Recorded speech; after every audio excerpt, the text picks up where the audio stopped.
The Apkallu were the 7 sages of ancient Mesopotamian religion who revealed divine knowledge to humans.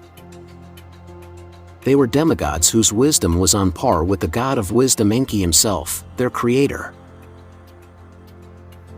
The concept of 7 sages can be seen in many mythologies and folktales around the world. The most popular among them would be the Indian saptarishis. They were the 7 sages who were well versed in Vedas and Puranas. Unlike the Mesopotamian and Indian versions, the Greek version of 7 sages did not possess any divine qualities, nor did they have anything to do with mystical stuff. Rather, they were the 7 great philosophers who laid the foundation of Greek philosophy by passing down their knowledge to others. The Akkadian term Apkallu was derived from the Sumerian term Abgal. Apkallu can be translated to English as the wise, sage, or expert. But the term also served as an epithet for the gods and was also used to refer to human priests and exorcists. After the creation of humans, the gods closely monitored them to check on their progress. When Enki, the god of wisdom, saw that the humans were so barbaric and rarely made any progress, he created the 7 demigods or sages known as the Apkallu to reveal divine knowledge and guide the humans towards civilization. Looking like half-human and half-fish hybrid beings, they emerged out of the sea and started living with the humans, teaching them how to cultivate the soil, how to become cultured and civilized, and how to properly pray to the gods and offer sacrifices. They also taught them many arts and skills which were necessary for the upliftment of human society. Sounds just like the plot of Eternals, right?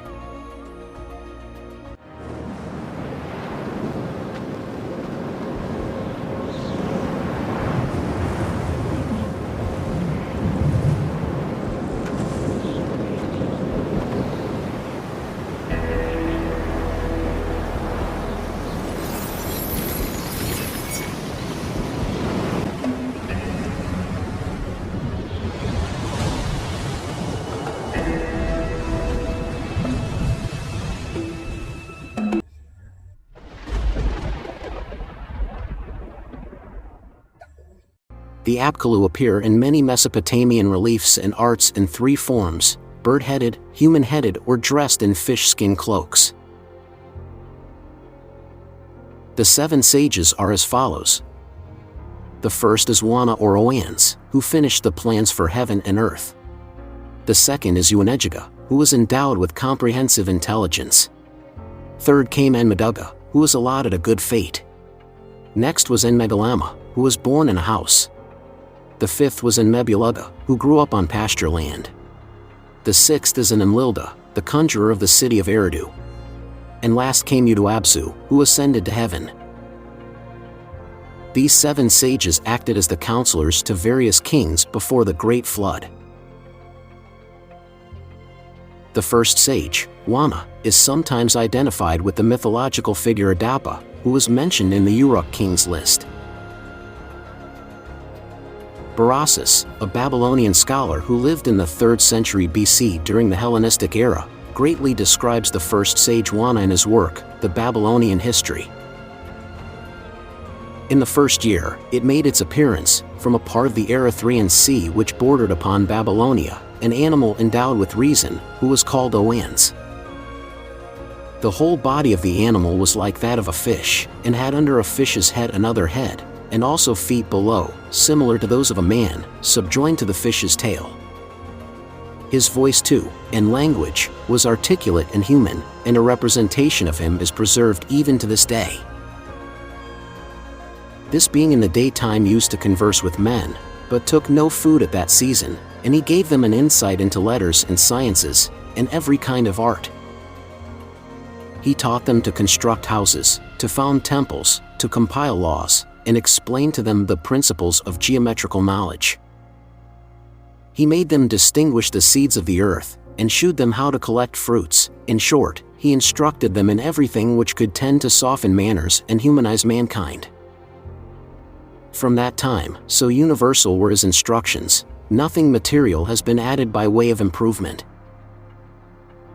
When the sun set, It was the custom of this being to plunge again into the sea, and abide all night in the deep, for he was amphibious.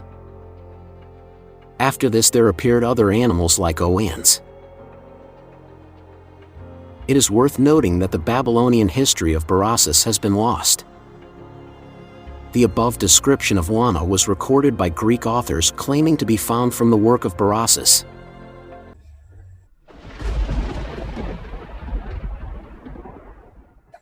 In the Uruk kings list, only the first 7 people who advised the kings before the flood are mentioned as sages. After the flood, the additional 4 advisors were referred to as scholars. In addition to this list, the Apkallu appear in a number of Mesopotamian religious texts, myths, and poems. The Epic of Gilgamesh, which is considered to be the oldest epic in the world, mentions that the Apkallu were the ones who were responsible for laying the foundations of the city of Uruk. Climb Uruk's wall and walk back and forth. Survey its foundations, examine the brickwork. Were its bricks not fired in an oven? Did the 7 sages not lay its foundations? Additionally, they are also said to have laid the foundations of other cities like Eridu, Ur, Nippur, Kullub, Kesh, Lagash, and Shuruppak. In a temple hymn, the 7 sages are credited with enlarging a temple. The 7 sages have enlarged it for you from the south to the uplands. Though the Apkallu gave their best in advancing the way of life of humans, the gods, however, were dissatisfied with them. So they decide to send a great flood to wipe out all of humanity except for a guy and his family. The poem of Era tells how, after the flood, the god Marduk, the son of Enki, banished the Apkallu back to Abzu, the primordial waters from which they emerged.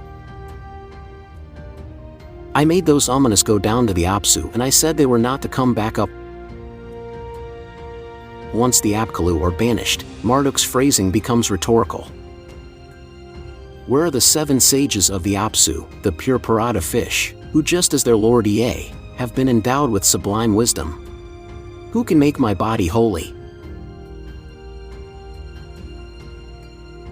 The appearance of Apkallu reliefs in Assyrian palaces indicates that they also acted as the guardians of places from evil spirits. In addition to that, the plaques with depictions of the Apkallu were used in homes to ward off evil and protect the household from evil magical spells. An ancient Mesopotamian ritual incantation text called Bit Meseri provides the number of rituals to be performed to protect a house from demonic attacks. At those times, when a person was incredibly ill, he was said to be in possession or an assault of a demon. The second tablet of Bit Meseri describes the paintings and figurines of the Apkallu that must be made in order to invoke them to ward off the evil spirit from the house. The paintings and other figurines are arranged in the sick person's room, close to his bed. To the 7 figures of Parado Apkallu, painted with gypsum and black paste that are drawn at the side of the bedroom on the wall. To the 7 figures of the consecrates Cornell, they stand in the gate of the bedroom nearest the sick man at the head of the bed. To the 7 figures of Apkallu or Tamarisk, kneeling, that stand at the foot of the bed. After the ritual is over, the statues are discarded in the river and the drawings erased from the walls. The house is now believed to be saved or protected from evil spirits.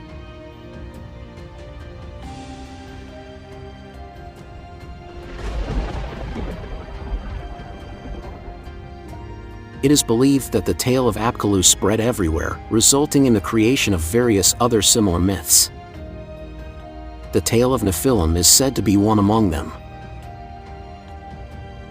The number 7 can be seen related to wisdom or knowledge in many cultures all over the world. The following verse is from the book of Proverbs from the Old Testament. Wisdom built her house. She set out its 7 pillars. The 7th and final Apkallu before the flood, Utuabzu, is mentioned as the one who ascended to heaven. Like him, Enoch, the patriarch from the Bible, is also said to have ascended to heaven. He is mentioned as the seventh from Adam. He, too, lived before the flood. You can watch my video covering the second book of Enoch to learn about Enoch's thrilling adventure through the 10 heavens. The Apkallu, with their divine knowledge, came to our world to help us. If not for them, humanity wouldn't have progressed this quickly, and we wouldn't be this much advanced in life. So the next time we use a gadget or a skill, let's remember to thank the Apkallu, shall we?